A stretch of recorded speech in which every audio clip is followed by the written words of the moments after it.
Welcome to Luca is a Billionaire, where the only thing I invest in is your answers. In this video, I will help fix the key system error on your Nissan Sentra. This common issue can be incredibly frustrating, often preventing your car from starting or even recognizing the key. We'll walk through the most effective steps to resolve it, starting with simple checks you can do yourself.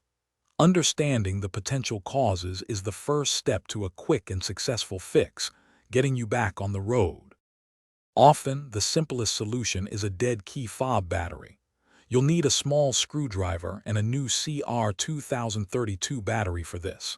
Carefully open your key fob, remove the old battery, and insert the new one, ensuring the positive side faces up for proper contact. This quick change can often resolve the key system error immediately, saving you time and hassle. Hey everyone, if you're finding this video helpful, please hit that like button and subscribe for more car tips. And on another note, life's too short for a stinky car. Grab a Little Trees Black Ice air freshener to keep your ride smelling fresh. Check the description below for the link and other great deals. Now, let's get back to the video. If a new battery doesn't work, the key fob might need reprogramming. Insert the key into the ignition and turn it to the on position, but do not start the engine.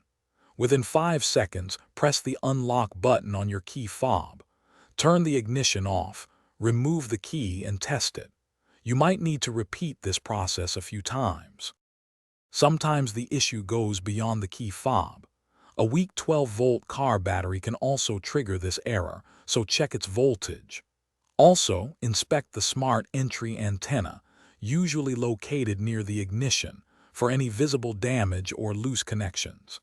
If these steps don't work, a professional diagnostic scan can pinpoint specific trouble codes, guiding further repairs. Thanks for watching and please subscribe. It's the best investment you'll ever make.